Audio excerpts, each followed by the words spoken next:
What's up guys, Sean here, and today we're going to talk about Black Panther.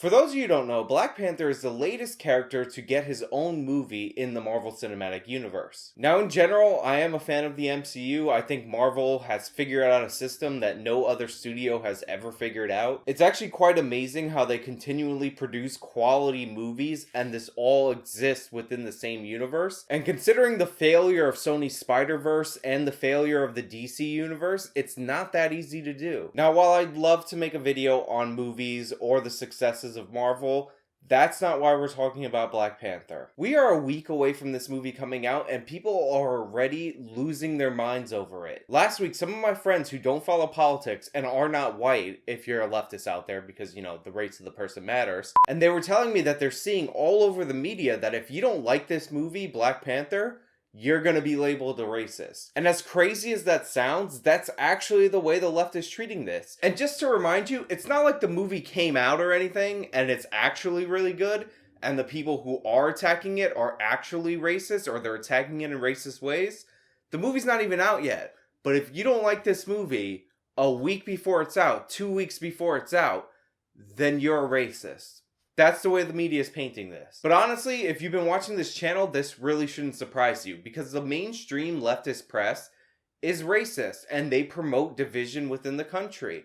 There's no reason that this movie should divide people, and it doesn't divide any comic book fans as far as I know, because A, it's not out yet, and B, the comic book fans that are consistently labeled as racist are not complaining about this movie because their complaint had nothing to do with race issues. And of course I'm talking about when a comic book movie recasts a traditionally white character as a black person for diversity reasons. We haven't heard a peep out of those people because it turns out that when you actually accurately adapt a comic book character, they're totally on board. And that's why they're not complaining about Black Panther, because Black Panther isn't a white character made into a black character. He is the original black character in the MCU. However, that's not good enough for the mainstream media, because when a movie comes out with a black lead, they need to create villains to somehow make the movie victimized so that they can feel victimized by proxy, or they can feel virtuous by proxy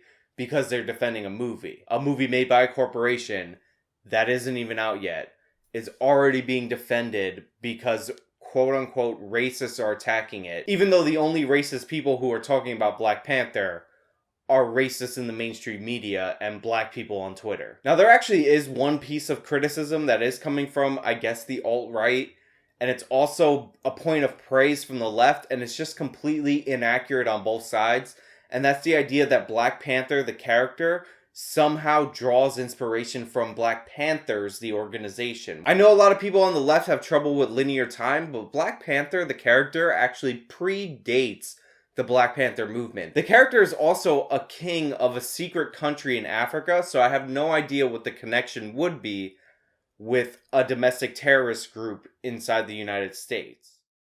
The next thing I want to point out about all these leftists that are backing Black Panther is that they are not the core audience for Black Panther or any Marvel movies.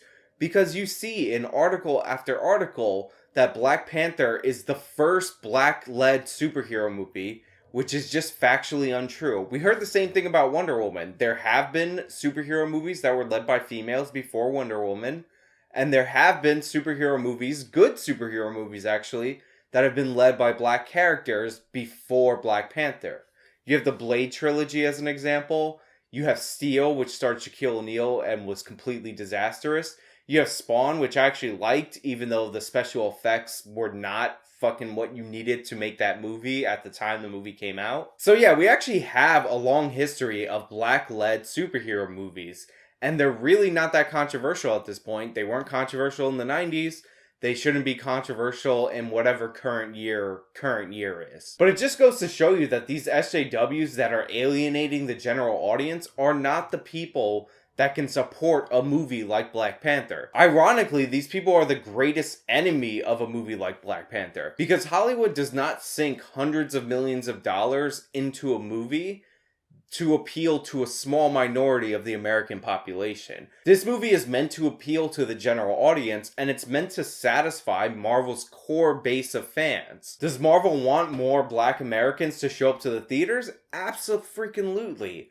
But Black Americans are already a part of Marvel's core audience. By contrast, the people that write all these think pieces about how Black Panther is this mega important movie and how Black Panther is the first Black superhero on the big screen are not a part of Marvel's core audience.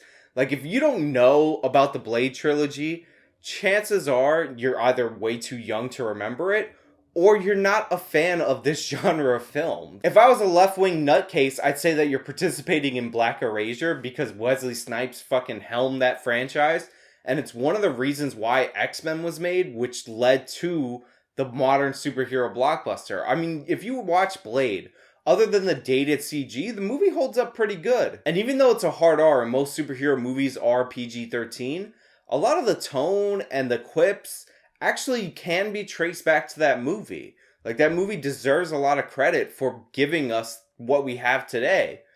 But these people don't even fucking acknowledge it exists because it's against their narrative. Because if it turns out that studios and general audiences in America don't care about race, and as long as it makes money for the studio and is entertaining for the general audience, you'll get a series of sequels, that completely undercuts their narrative that we live in this white supremacist fucking hellscape for minorities. Now, there's a lot of additional nonsense surrounding this movie. For instance, Rotten Tomatoes has decided that they're gonna block negative reviews because negative reviews of Black Panther are now the same thing as hate speech. Which, by the way, if you guys don't know what hate speech is, it's actually a bullshit leftist term that doesn't mean anything and has no legal bearing on anything. But basically what's happening here is the same thing that happened with Ghostbusters, the reboot, and Star Wars Episode 8. In the case of Ghostbusters, the movie was fucking garbage and trash, and nobody liked it, so the media decided to blame right-wing misogynist trolls for not liking the movie. I think the critics gave that movie like a 75% on Rotten Tomatoes, which is ridiculous because that movie's just not funny. A similar excuse was made for the audience score for The Last Jedi. Even though when you talk to Star Wars fans, they're very divisive, so that like 50% on Rotten Tomatoes for the audience score makes a lot of sense because it did change a lot of the Star Wars mythos. But yeah, apparently none of that's true, and Ghostbusters was a great movie that was sabotaged by the alt-right. The same is true of Star Wars, and the audience score cannot be trusted, so Rotten Tomatoes is just gonna censor the audience score because, you know, hate speech, and we have to promote Black Panther because Black Panther, probably the most important thing in all of America right now. Did you know Donald Trump's president? That's why this movie matters. So since I've demonstrated that the critics can't be trusted on a movie like this, and the media can't be trusted on a movie like this, I'll probably come back later and talk about the movie after I actually see it and give you my thoughts. But since we have to form an opinion before this movie comes out, I'm gonna say that it was pretty good. Like, I really did like some of the Afrofuturism stuff. Like, I think it looked cool. It was like a very distinct look for the movie. As you've seen in the trailer, the villain is an evil version of the character, which is like the thing that they always do in freaking Marvel movies. I mean, Michael B. Jordan is a good actor and he could elevate it, even though the blueprint that they're following is very cliche for the genre. I think most superhero movies in the MCU and in general just freaking have an evil version of the character as the villain for their superhero movie. And it's just getting old. Anyway, this movie will probably have some interesting characters. It will have some of that Marvel comedy that people have gotten used to. It will probably be very aesthetically pleasing, which you can see from the trailer. And you could see from the last trend of Marvel movies, like they're really trying to give each of these movies a look. But since we did talk about the villain, Michael B. Jordan, I do want to talk about one story surrounding him. So apparently Michael B. Jordan is dating a Hispanic Instagram model. She's very attractive. I'm sure he's very happy. I think she's like 20 years old. Congratulations, Michael B. Jordan. However, much like Mike Coulter from Luke Cage, unfortunately, if you're a black person in a successful black franchise, apparently black people own you and they should decide whether or not you can sleep with the person you want to sleep with. So people on the internet are outraged at the fact that Michael B. Jordan is dating somebody that he wants to date, and I'm sure he's perfectly happy with. You know, I've said it before and I'll say it again. Social justice warriors, SJWs, are just like a film negative version of old school racists. They're writing this guy for interracial dating. Like, they want to control who he dates and make sure he only sticks to black women. Dude, he's rich and famous. He can date whoever he wants. If he decided to date a black woman, a white woman, or an Asian woman, I guarantee she wouldn't look anything like the people that are complaining about who he's dating. The fact that this minority of black people is so comfortable being overtly racist shows a problem with them, not a problem with Michael B. Jordan. Anyway, that's all I really have for you guys today. Let me know in the comments if you're excited about Black Panther. If you like this video, you know what to do. Subscribe, blah, blah, blah. You guys support me on Patreon, blah, blah, blah. PayPal, Maker Support, whatever. Till next time.